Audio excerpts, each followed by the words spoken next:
What is up, y'all? My name is Emily, and I am the owner of Wild Spirits Mobile Bartending here in Southeast Atlanta. And if you have stumbled across this video, welcome to our first ever Shake It Up Fridays.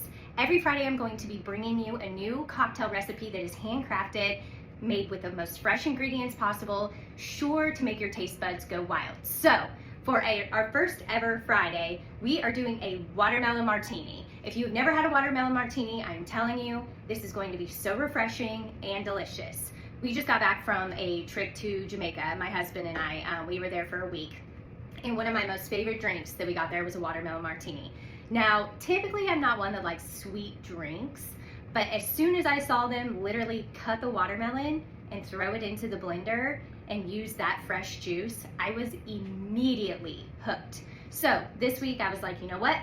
I'm craving it. I got to figure out my own version of it, and I have nailed it. So first of all, if you have never made your own watermelon juice, it's pretty easy, a little bit time consuming. All you need is a watermelon in a blender. You just cut up the watermelon, blend it up, and then fine strain it out with one of these little strainers here.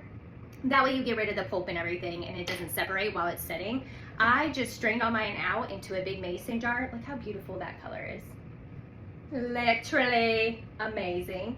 And it's that simple. And this watermelon juice will last you quite a while. So anyway, let's get started. Let's get mixing. Okay, so the first thing that we have is 2 ounces of vodka. I've already portioned these out just so it would be less time consuming than actually like pouring the drinks all out. So 2 ounces of vodka, 1 ounce of watermelon juice. Now with the watermelon juice, if you wanted to add another ounce, it's not gonna hurt you. It might make it a little more sweet, more watermelon flavor, but this balance I have found for me is perfection. And then you have a 1/2 ounce of fresh lime juice. Now I'm kind of a snob when it comes to cocktails because I prefer all of my ingredients to be fresh. Obviously sometimes there's no real way around that depending on the season and everything, but for this one, I really truly believe that's what makes this one so delicious. For the third ingredient, I have agave, but you can also use simple syrup. So it's 1/2 ounce of simple syrup, or just a little squeeze of agave, just like that, nothing crazy. And then you add ice to your shaker. You wanna add lots of ice in there just to get it nice and cold. Anytime you shake a martini, you want it to be nice and cold because once it hits your lips, yeah. Give it a good shake.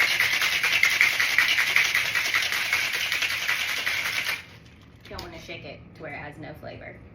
Ooh, look at that. All right, grab your strainer, strain it into your glass.